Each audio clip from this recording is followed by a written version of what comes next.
Selamat pagi semuanya. Kami dari kelompok chapter 10 dan 11 hari ini akan mempresentasikan mengenai designing organization structure dan managing change and innovation. Sebelumnya, kami akan memperkenalkan diri terlebih dahulu. Saya sendiri Dian Vanes dengan NIM 2020 60199. Saya Frederika Rahayu Effendi dengan NIM 2020 60200. Saya Yovani Helena dengan NIM 2020 60218. Dan saya Jonathan Theophilus Yanturi dengan NIM 2020 60369.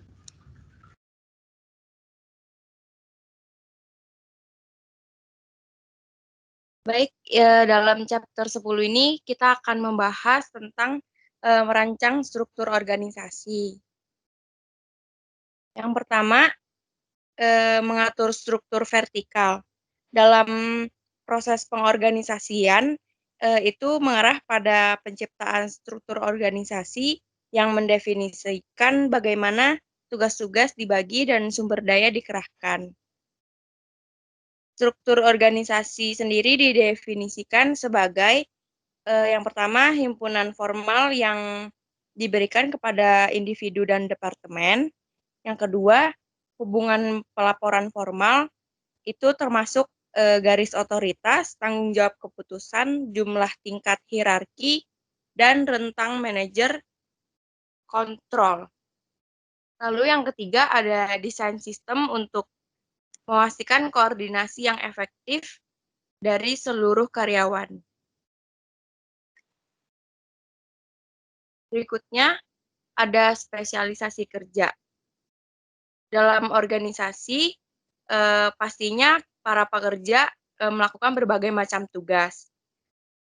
Di sini terdapat prinsip fundamental yang berarti pekerjaan dapat dilakukan dengan lebih efisien jika karyawan diizinkan untuk mengambil spesialisasi. Lalu, para pekerja melakukan tugas yang relevan dengan fungsi khusus mereka. Spesialisasi pekerjaan dapat diilustrasikan dengan pemisahan tugas produksi menjadi kendali mutu dan pemeliharaan. Lalu, karyawan di setiap departemen itu hanya melakukan tugas sesuai dengan fungsi khusus mereka. Nah, ketika organisasi itu menghadapi masalah strategis baru, seorang manajer seringkali membuat posisi atau departemen baru untuk mengatasinya. Lalu berikutnya, rantai komando. Apa itu rantai komando? Rantai komando merupakan garis wewenang tak terputus yang menghubungkan semua karyawan dalam sebuah organisasi dan menunjukkan siapa yang melapor kepada siapa. Rantai komando terkait dengan dua prinsip yang mendasar. Kesatuan perintah itu berarti bahwa setiap karyawan hanya bertanggung jawab kepada satu supervisor. Lalu ada prinsip persatuan perintah dan prinsip skalar. Prinsip skalar itu mengacu pada garis kewenangan yang ditetapkan dengan jelas dalam organisasi yang mencakup semua karyawan. Berikutnya, rantai komando yang menggambarkan struktur otoritas organisasi. Yang pertama itu ada otoritas dipegang pada posisi organisasi atau bukan orang. Dalam otoritas posisi organisasi ini, manajer memiliki otoritas karena posisi yang mereka pegang dan orang lain di posisi yang sama akan memiliki otoritas yang sama. Lalu yang kedua, otoritas mengikuti hierarki vertikal. Posisi ini berada di puncak hierarki yang diberikan lebih formal daripada posisi yang di bawah. Lalu berikutnya ada otoritas diterima oleh bawahan. Meskipun otoritas ini mengalir dari atas ke bawah, bawahan tetap patuh karena mereka percaya bahwa manajer memiliki hak yang sah untuk mengeluarkan perintah. Lalu teori penerimaan otoritas berpendapat bahwa manajer memiliki otoritas hanya jika bawahan memilih untuk menerima perintahnya, bawahan menolak untuk mematuhi karena perintah berada di luar zona penerimaan mereka. Lalu berikutnya, otoritas lini dan otoritas staf. Perbedaan penting di banyak organisasi adalah antara otoritas lini dan otoritas staf, yang mencerminkan apakah manajemen bekerja di departemen lini atau di departemen staf dalam struktur organisasi. Departemen lini melakukan tugas yang mencerminkan tujuan dan misi utama organisasi. Sedangkan departemen staf mencakup semua yang memberikan keterampilan khusus untuk mendukung departemen lini. Wewenang lini sendiri berarti bahwa orang-orang dalam posisi manajemen memiliki kewenangan formal untuk mengarahkan dan mengendalikan bawahannya secara langsung. Lalu, otoritas staf itu lebih sempit karena memberi nasihat dalam bidang keahlian staf spesialis.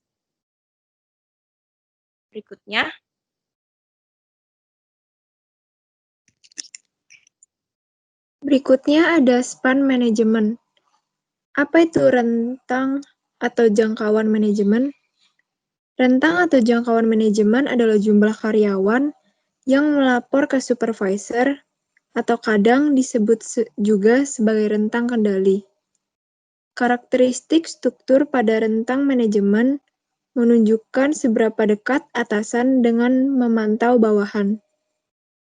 Pandangan tradisional tentang desain organisasi merekomendasikan bahwa jangkauan manajemen itu sekitar 7 hingga 10 bawahan per manajer. Namun, banyak organisasi lain pada saat ini memiliki rentang manajer setinggi 30, 40, dan bahkan lebih tinggi. Dalam span manajemen juga terdapat faktor-faktor yang terkait dengan supervisor yang lebih sedikit, keterlibatan, dan rentang kendali yang lebih besar. Yang pertama itu ada pekerjaan yang dilakukan oleh bawahan stabil dan rutin. Yang kedua, bawahan melakukan tugas, pekerjaan serupa. Yang ketiga, bawahan berkonsentrasi di suatu lokasi. Keempat, bawahan sangat terlatih dan membutuhkan sedikit arahan dalam melakukan tugasnya. Kelima, aturan dan prosedur yang menentukan aktivitas tugas tersedia. Keenam, sistem dan personel pendukung tersedia untuk manajer.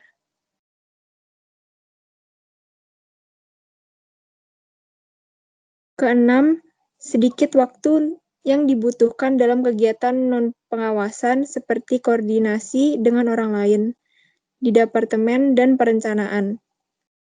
Yang ketujuh ada preferensi dan gaya pribadi manajer mendukung rentan waktu yang besar. Sentralisasi dan desentralisasi.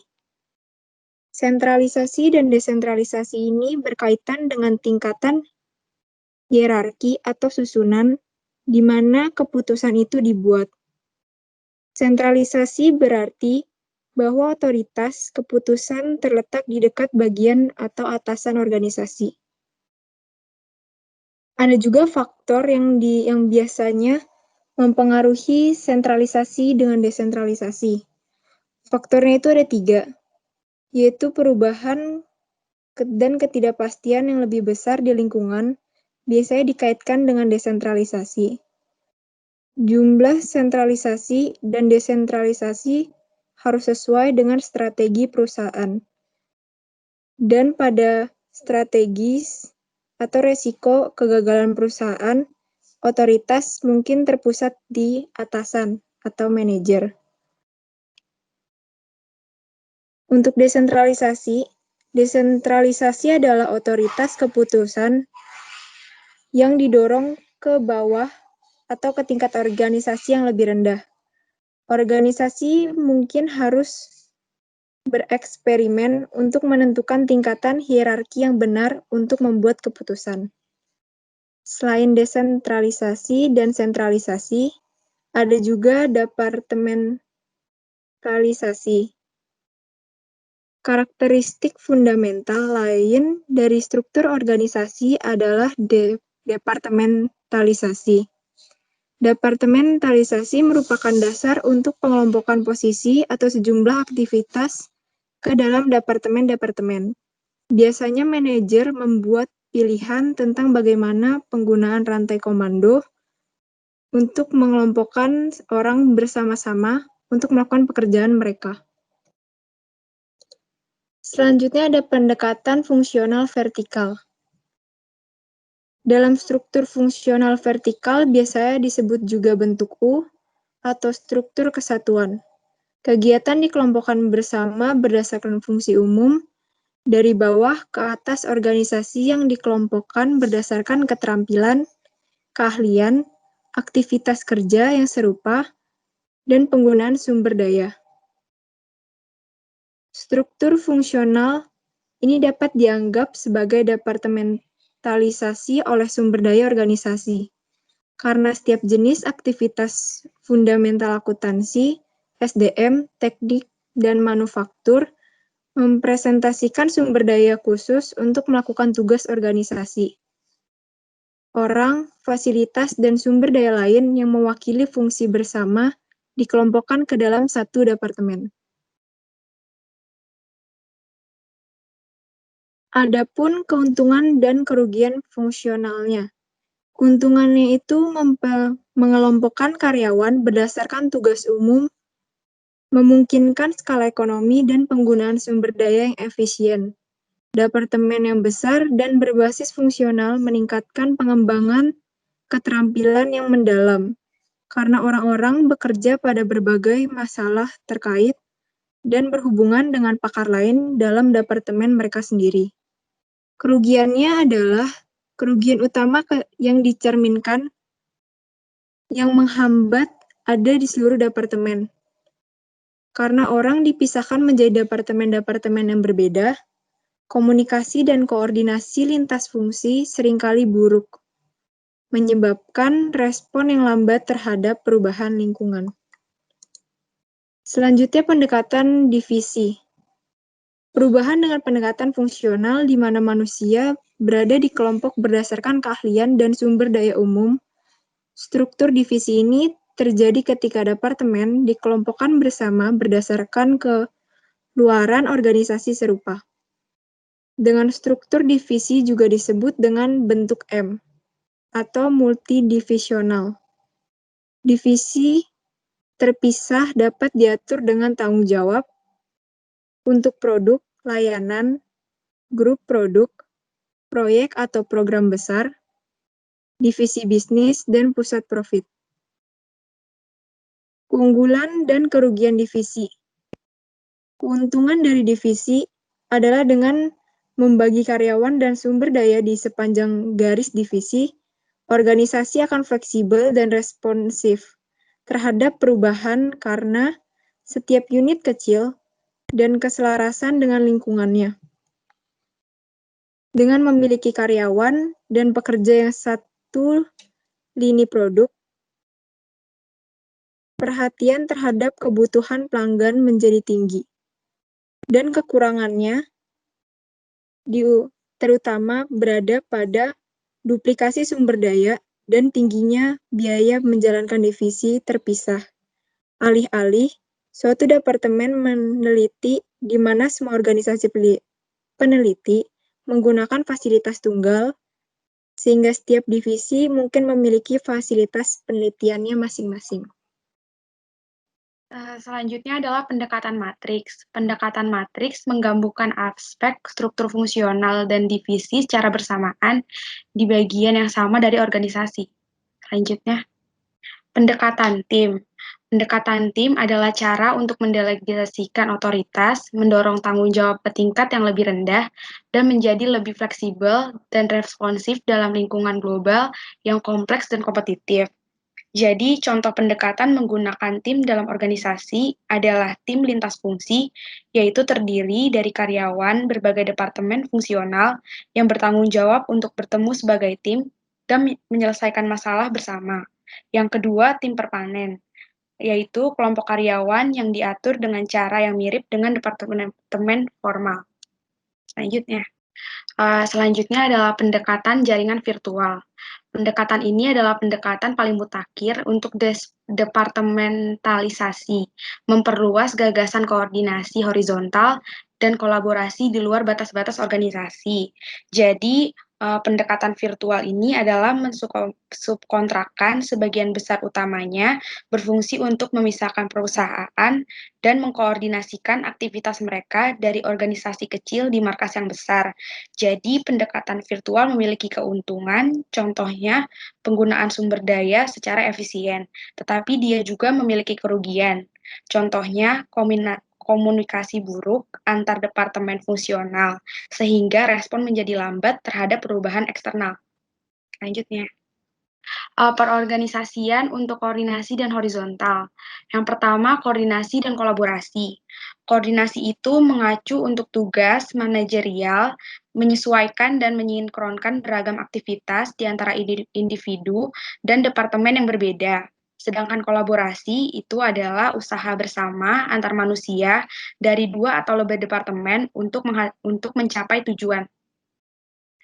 Yang kedua, tugas tim dan manajemen proyek. Yang pertama itu ada gugus tugas. Gugus tugas adalah tim atau komite sementara yang dirancang untuk memecahkan masalah melibatkan beberapa departemen. Sedangkan tim adalah kelompok yang usaha-usaha individualnya menghasilkan kinerja yang lebih tinggi daripada jumlah masukan individu. Selanjutnya adalah manajemen proyek. Kalau manajemen proyek itu pasti dalamnya ada manajer proyek. Di manajer proyek itu adalah orang yang bertanggung jawab dan mengkoordinasikan proyek tersebut. Selanjutnya ada hal yang terjadi saat organisasi tumbuh dan berkembang. Yang pertama adalah posisi dan departemen baru ditambahkan, lalu manajer senior harus menemukan cara untuk mengikat semua departemen ini. Selanjutnya adalah faktor pembentuk struktur. Yang pertama itu adalah struktur mengikuti strategi. Jadi seringkali kinerja bisnis dipengaruhi oleh seberapa baik struktur perusahaan yang selaras dengan strategi di dalamnya. Sehingga manajer berusaha untuk membentuk strategi sebaik mungkin agar perusahaan juga memiliki kinerja yang baik. Jadi strategi dikemukakan oleh Michael E. Porter itu menjadi 2. Yang pertama, strategi diferensiasi, yaitu organisasi mencoba mengembangkan produk inovatif unik untuk pasar. Yang kedua adalah strategi kepemimpinan biaya, yaitu organisasi yang berusaha keras dalam efisiensi internal. Jadi, tujuan strategi efisiensi biaya itu adalah lebih terjadi di lingkungan yang lebih stabil, sedangkan tujuan inovasi dan fleksibilitas terjadi di lingkungan yang lebih tidak pasti. Yang kedua itu struktur dengan teknologi. Teknologi itu mencakup pengetahuan, alat, teknik, aktivitas yang digunakan untuk bertransformasi, termasuk mesin, keterampilan karyawan, dan prosedur kerja. Jadi, bisnis itu mempunyai 3 tipe. Yang pertama, itu ada produk batch kecil dan unit. Ini menghasilkan barang dalam format batch dari 1 atau beberapa produk yang dirancang untuk pelanggan.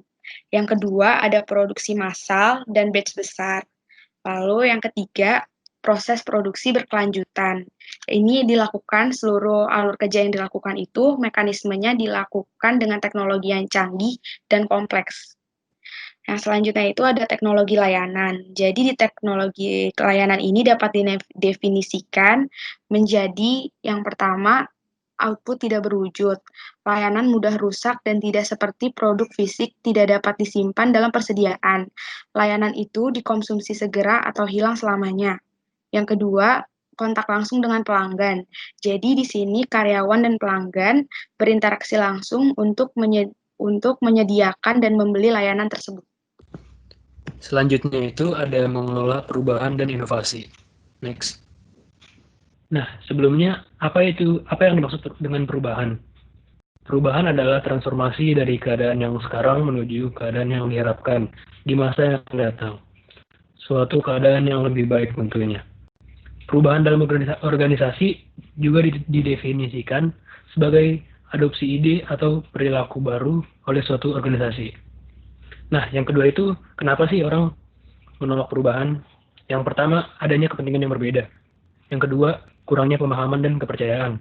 Yang ketiga itu ada ketidakpastian. Dan yang keempat, yang terakhir, penilaian dan tujuan yang berbeda. Lalu selanjutnya, apa itu inovasi sendiri? Inovasi merupakan setiap ide ataupun gagasan baru yang belum pernah ada ataupun diterbitkan sebelumnya. Sehingga dengan adanya inovasi, suatu perusahaan dapat ikut berperan dalam perkembangan tren maupun teknologi. Yang terakhir itu ada aspek dari produk dan teknologi. Aspek dari inovasi produk dan teknologi adalah menciptakan mekanisme struktural untuk memastikan bahwa ide-ide baru diteruskan, diterima, dan diimplementasikan. Next, pendekatan luar biasa. Pendekatan luar biasa berarti menggabungkan struktur dan proses untuk dorongan kreatif dan untuk implementasi sistematis perusahaan itu sendiri. Misalnya, struktur yang longgar dan fleksibel serta kebebasan karyawan yang lebih besar sangat baik untuk kreasi dan inisiasi. Namun, kondisi yang sama sering terjadi kesulitan penerapan perubahan karena karyawan cenderung tidak mematuhinya. Oke, next. Yang selanjutnya itu ada mengubah orang dan budaya. Semua perubahan yang berhasil melibatkan perubahan dalam orang dan budaya juga. Perubahan dalam orang dan budaya berkaitan dengan cara berpikir karyawan, perubahan pola pikir. Perubahan budaya dan orang ini berkaitan dengan mengubah pola pikir dasar dari organisasi yang berfokus pada perkumpulan dan kepatuhan menjadi sesuatu yang didedikasikan untuk menginformasikan, mendidik, dan melayani pelanggan. Yang pertama ada pelatihan dan pengembangan. Nah, yang kedua itu ada pengembangan organisasi atau PO. Pengembangan organisasi adalah proses perubahan yang terencana dan sistematis yang menggunakan pengetahuan dan teknik ilmu untuk meningkatkan kesehatan dan efektivitas melalui kemampuannya untuk beradaptasi dengan lingkungan, meningkatkan hubungan internal, serta meningkatkan pembelajaran dan kemampuan pemecahan masalah.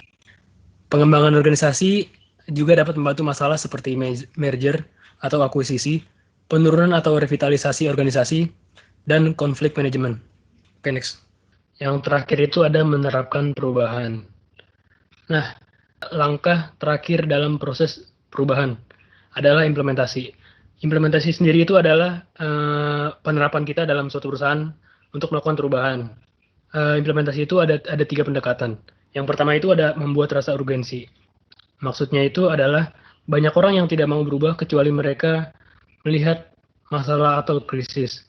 Banyak masalah organisasi yang tidak terlihat, jadi manajer harus mengenali kemudian membuat orang lain sadar akan perlunya perubahan. Yang kedua, ada terapkan analisis force field. Maksudnya sini adalah bahwa perubahan itu hasil dari sebuah persaingan antara kekuatan penggerak dan penahan. Yang pertama itu ada kekuatan penggerak. Itu juga bisa dianggap sebagai masalah atau peluang yang memberikan motivasi untuk sebuah organisasi.